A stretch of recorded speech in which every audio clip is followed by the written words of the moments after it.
Jax Calder bought the ranch for 300 credits at a dusty courthouse on Kestrel 3. He did not brag.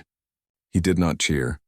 He only nodded, signed the paper, and tucked the thin deed into his jacket. The clerk looked relieved, as if a long chore was finally done. Outside, wind pushed grit across the street in slow waves. People watched Jax like he was brave or a little foolish. Someone said, "That place has a singing well." Jax smiled. He had heard many odd stories on many moons. A singing well sounded like a broken pipe or a loose fan. He could fix a pipe. He could fix a fan. The road to the ranch was a narrow ribbon of dirt and dust. A crooked wind pump rose above low fences like a bent finger pointing at the sky. The house was small and square, with a porch that leaned but did not fall. Jax walked the fence line first, as he always did. He checked the rails, the posts, the wire. He put his hand on the wood and felt the heat of the sun in it. He breathed in and out. This would be a home. It could be quiet here. He liked quiet. He liked work that made sense. The well stood near the wind pump. It had a round stone rim and a small old roof. The rope wheel was rusted but not broken. Jax touched the rim. The stone was cool. He leaned in and listened. At first there was only air moving up the shaft. Then a thin tone rose, soft and steady. Not wind, not metal, but something like a note played on a glass. It made the skin on his arms rise, not from fear, but from surprise. He had never heard a well sing like that. He knocked on the stone 3 times. The tone did not change. He knocked again, slower, in a simple beat. The tone slid a little lower, as if adjusting to him. Jax set his pack on the ground and opened it. He took out a small coil of cable, a flashlight, a tool roll, and a harmonica with a dent in one corner. He tied the flashlight to the cable and lowered it into the shaft, careful and smooth. The light moved down, and then stopped at a metal frame. The beam showed a square hatch, half hidden by dust and grit. Across the hatch were faded letters. GIRL relay access. Jax frowned. GIRL, he said softly.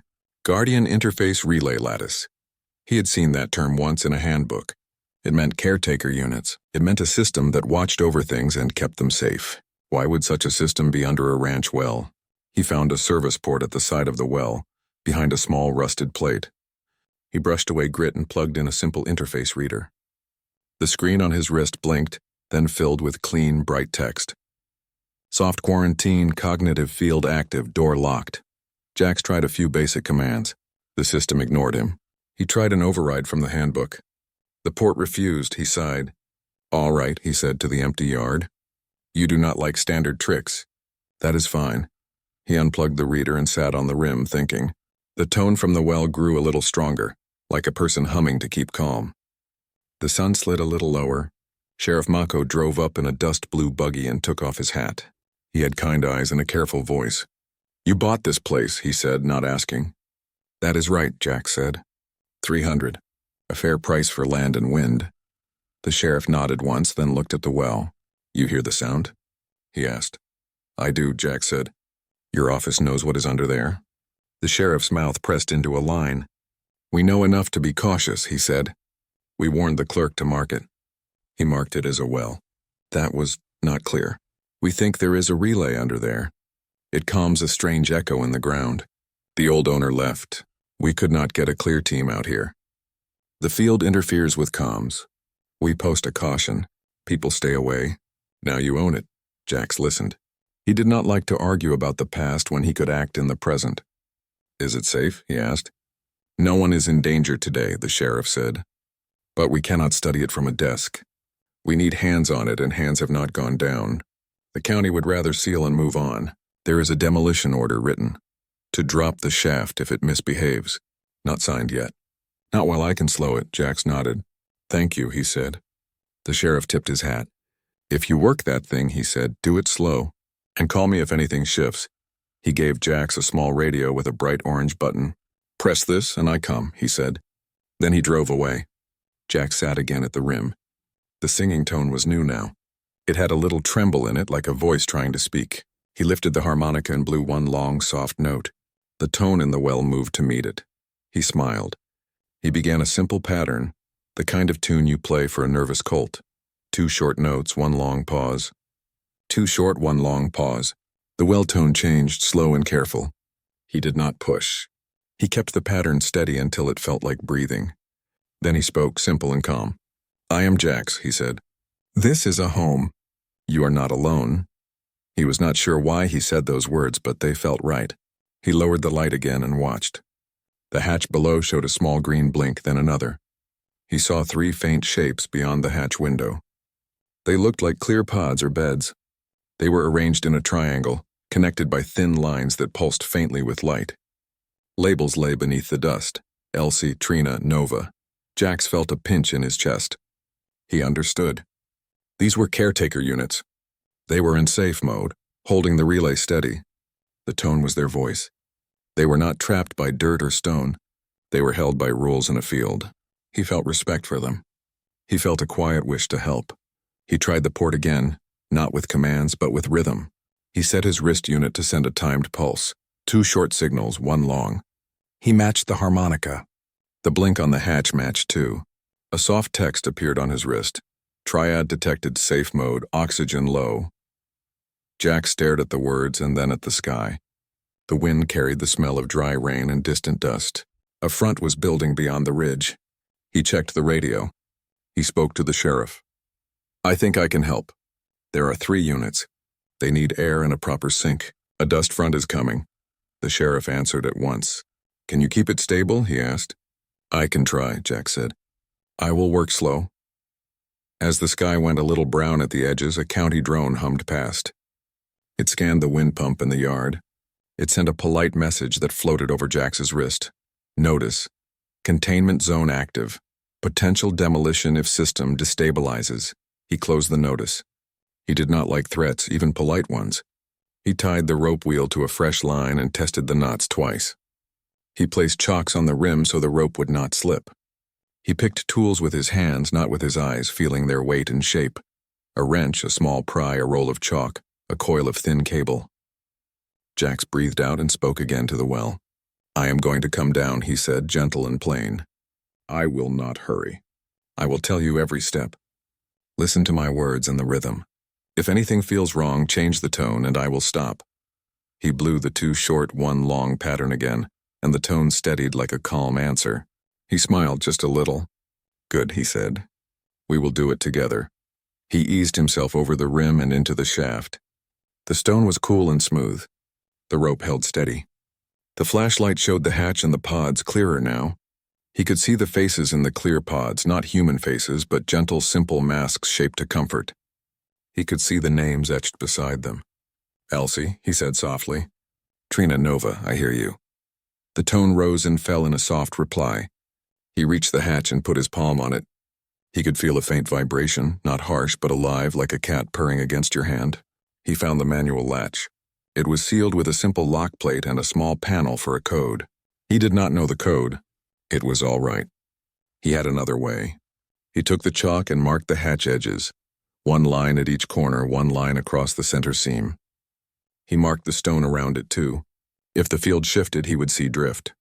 He set the thin cable along the seam and drew it tight, so he could sense any movement by feel. He told the well what he was doing, step by step in simple words. He kept the pattern going with his boot heel tapping the stone. 2 short. 1 long pause. The wind outside picked up. Dust hissed across the yard. The drone came back and hovered, then moved away. Jax could see the air shimmer as the field responded to the pressure change. The marks did not drift. He took out the harmonica again and played a longer note. The tone matched, then dropped a little. A new text appeared on his wrist. "Elsie. Partial boot, request human ground." He blinked. "You want a ground?" he asked. He understood.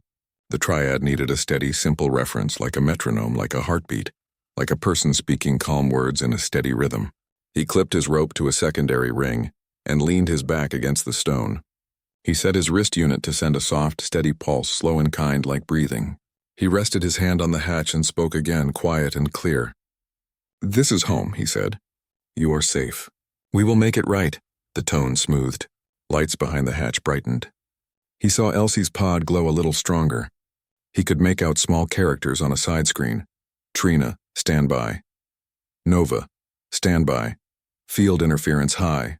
The radio crackled in his ear. The sheriff's voice was low. "The county wants me to sign the demolition if the wind spikes," he said. "I am stalling." The front will be here by dusk. Can you do anything before then? Jax looked at the marks. Still steady. He looked at the names. Still glowing. He looked at the cable, no drift. He felt the tone in his bones now, like standing near a big bell. I think I can, he said. I will need neighbors, though. Not inside, outside. Darkness closed around Jax. It was thick like a blanket. He could not see the chalk marks. He could not see the hatch. He could only feel the stone at his back and the rope against his harness. The deep hum rolled through the shaft. It sounded like a big drum under the ground. The small pulse on his wrist kept time. 2 short, 1 long, pause. He held to that steady beat. He breathed with it. He did not rush. Still here, he said, calm and soft. I am with you. We will go slow. The hum changed a little. It dipped, then rose like a voice trying to copy him. Jax nodded in the dark. He pressed his palm flat to the hatch. He could not see the seam light, but he could feel a tiny tremble under his hand. He spoke again. He told the triad what he felt. He said the words in plain, slow lines so the system could follow the shape of each sound. Outside, the wind grew louder. Dust hissed over the yard. The sheriff's radio voice came in, a little rough with static. We are here, Sheriff Mako said. We have 8 neighbors. More are on the way. Tell us what to do. Jax kept his rhythm with the edge of his boot. Tap, tap, tap, pause. He talked the plan in simple steps. Make a circle around the wind pump, he said. Hands on the cranks, feet steady on the boards. When I say 1, press. When I say 2, release. When I say long, hold and count to 3. Keep it even, like breathing. Do not force. Do not rush. Copy, the sheriff said. Jax could hear quiet voices in the background. He could hear boots on wood, tools set down, the soft squeak of a dry crank waiting for a hand. Jax needed a metronome he could feel.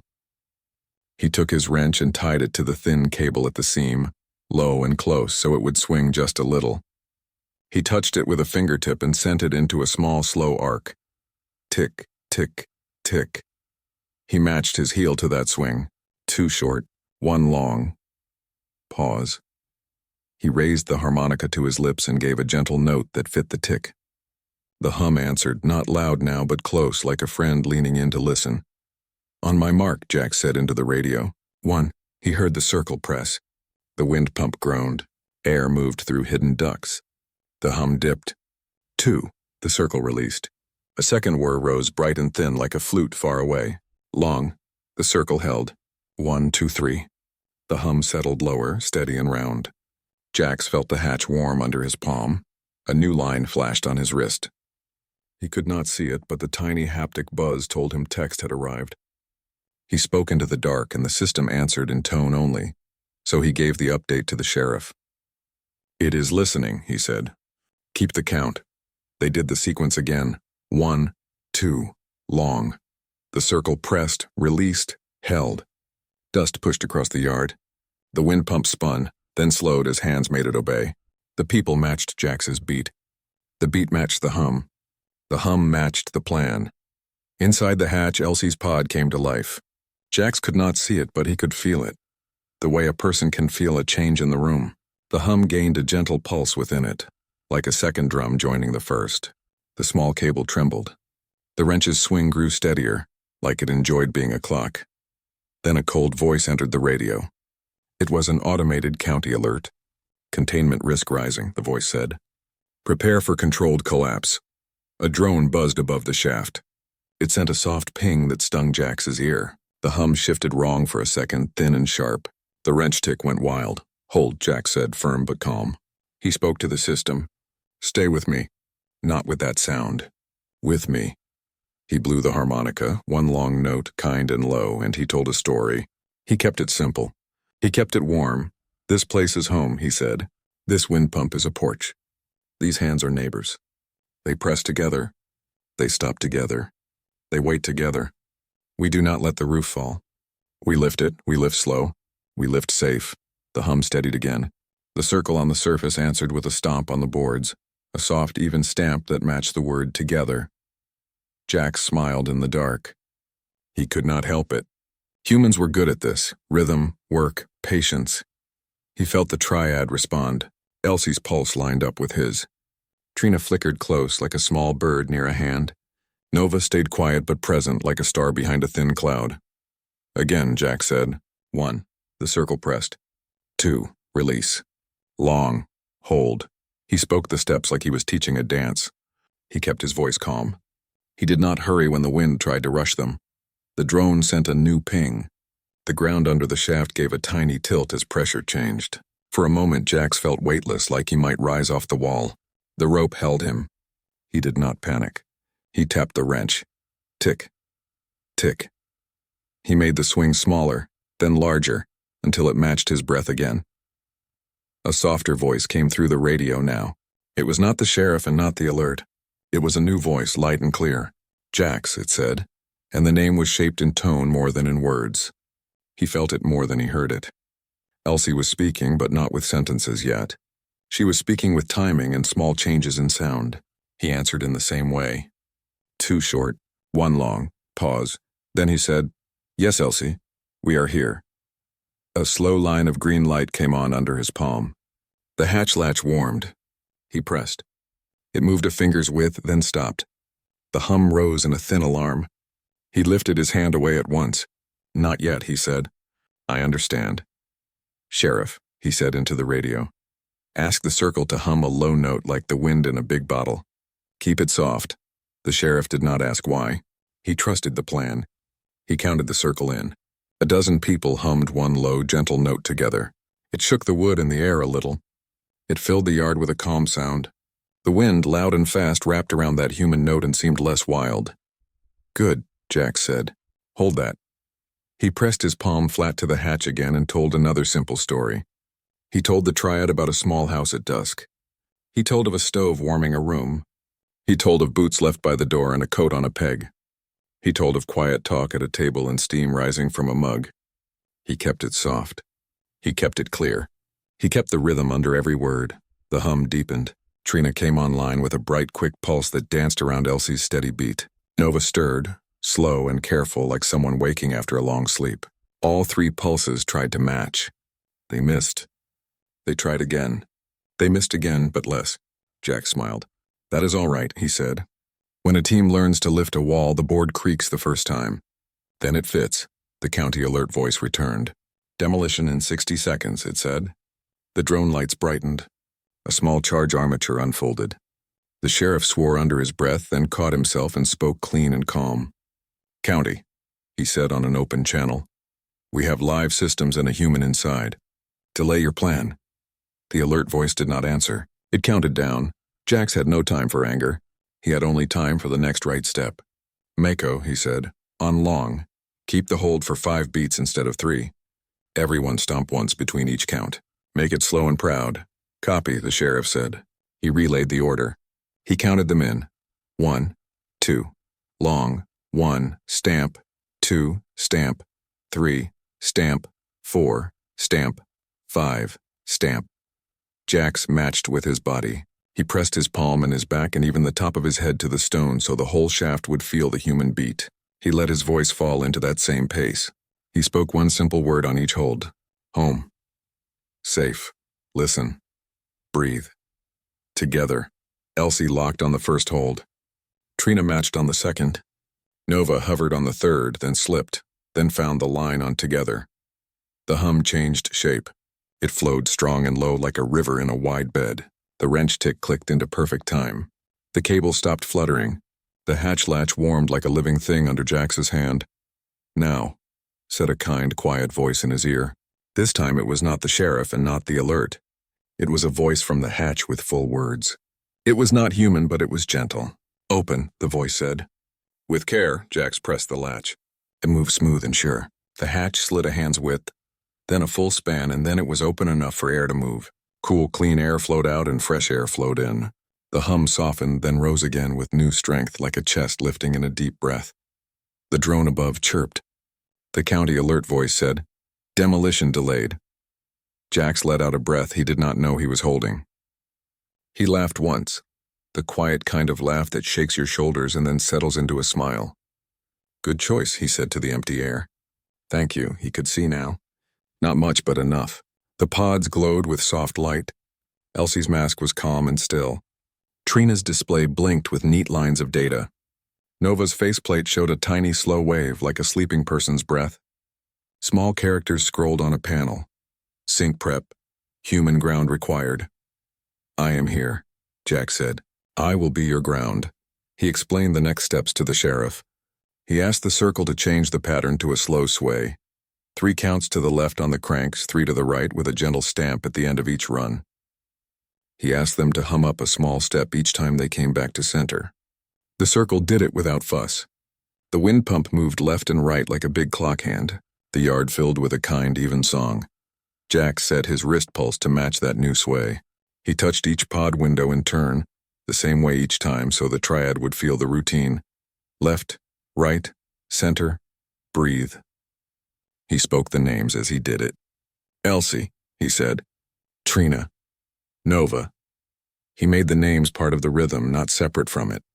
He used the harmonica to tie the outer human song to the inner machine pulse. He played only soft notes, the kind that do not